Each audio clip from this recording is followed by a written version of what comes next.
Hi folks, I was out in the garden this morning just hanging up the washing, and then these guys flew right over my head. So I ran inside to do a wee bit of research, and it turns out that the Red Arrows display team are making their one and only appearance in Scotland this year, randomly at Peterhead. So I grabbed all my stuff, jumped in the van, so fast that I can't even remember if I've locked the front door, but we are heading north, and I will see you in about an hour and 20 minutes in Peterhead.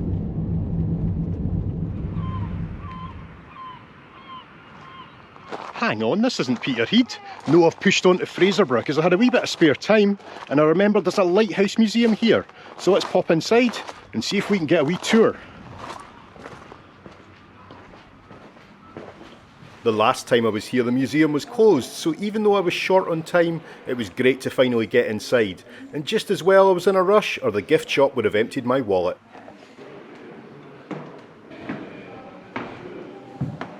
How fantastic is this place? Look, this is what it's like to be right in the heart of the lighthouse. I'm the bulb. Everything is really well presented, and all of these lenses have served their time on lighthouses throughout Scotland before retiring to this display. Now, even though I'm a bit obsessed with lighthouses, I'd still say it's totally worth the £9 entrance, and I could have spent a lot longer here. But there was another treat in stall that no way was I going to miss. Can't do that with an oil lamp. It wasn't easy to get the light started when it's getting on. Oh man, I absolutely love this place, of course I do. And not only are we having a look around the museum, but we've also got an actual tour to the lighthouse at 4 PM, and that's in about 15 minutes. The shop said that the Bell Rock was a joke compared to Scary War. All I do know is that it nearly killed me. But worth it. I do confess that I've gained some small benefit to the business.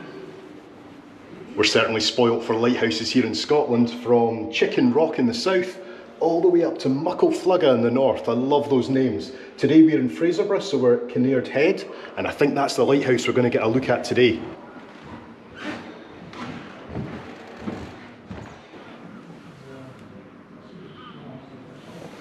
Hey, this is so cool. Although I didn't have much time in the museum, I've timed my visit perfectly to get a wee tour of the lighthouse. Looking at the website, it seems that tours take place hourly, but unlike me, I'd recommend to book in advance as this was the highlight of the visit. I was just lucky to catch the last one of the day. Here you get a nice wee glimpse of the round walls where the lighthouse runs right up through the middle of an existing historic building.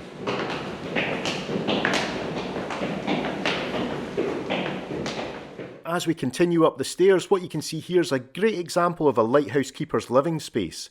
Interestingly, this isn't a mock-up. It's exactly how it was left when Kinnaird Head was decommissioned in the early 90s. It sure looks a lot older than that, but as everything was supplied by the Lighthouse Board, they had a policy of, if it ain't broke, don't replace it. Here we are going outside.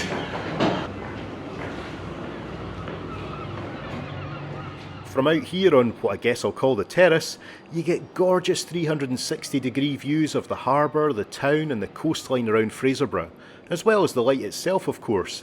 Now, any outdoor space isn't a typical feature and just shows how unique this place is. And yes, it really is my dream house. Time now to head up those precarious steps and into the workings of the light.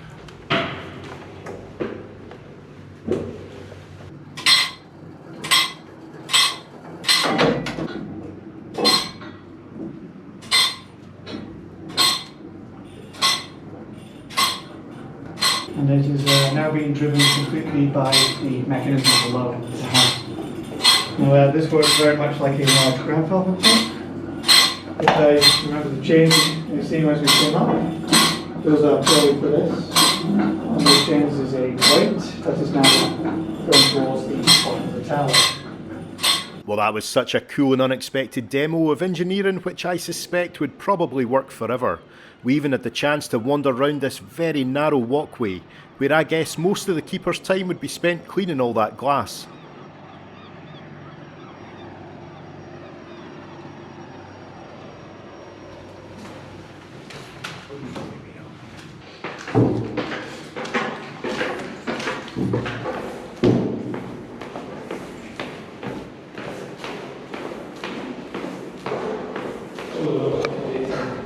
Guys, that was absolutely fascinating and such a thrill to be able to go right up to the top and even see the lenses turning as well. And as you can probably see, this lighthouse used to be a castle, and it's thought to be the only castle in the world that has a lighthouse running right up through the middle of it.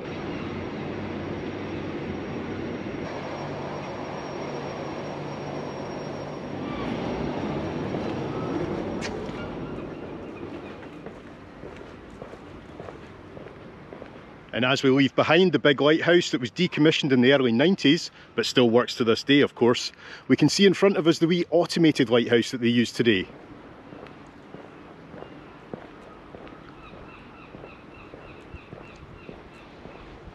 And as for foghorns like the one behind me, they don't use those at all anywhere in the UK these days. Navigation technology has surpassed anything that they could do, although I'm sure there's still some people that would benefit from.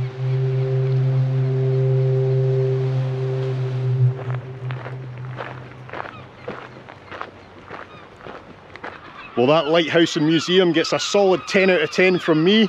If you're in the area, please don't miss it. But it's time for me now to head south and see those red arrows. Oh wow, look at this.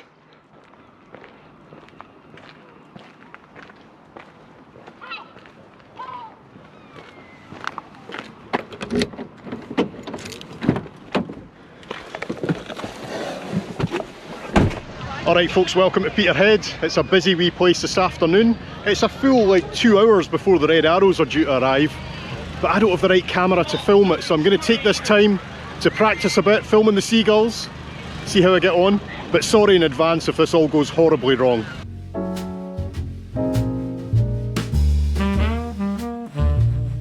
Right, practicing done, I've got myself my dinner, and now we just wait. Did you know that we are at the easternmost point in mainland Scotland? Well, we almost are anyway, it's just over there at the far end of the harbour. Road closures mean that I can't take you there today, but we'll go at some point, I'm sure. It is ridiculously busy up there, so I've come as far away from the crowds as I could get, and we'll watch the red arrows from the beach.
Wow, I don't know how many times I've seen the red arrows, but they just never fail to blow me away. That was just incredible.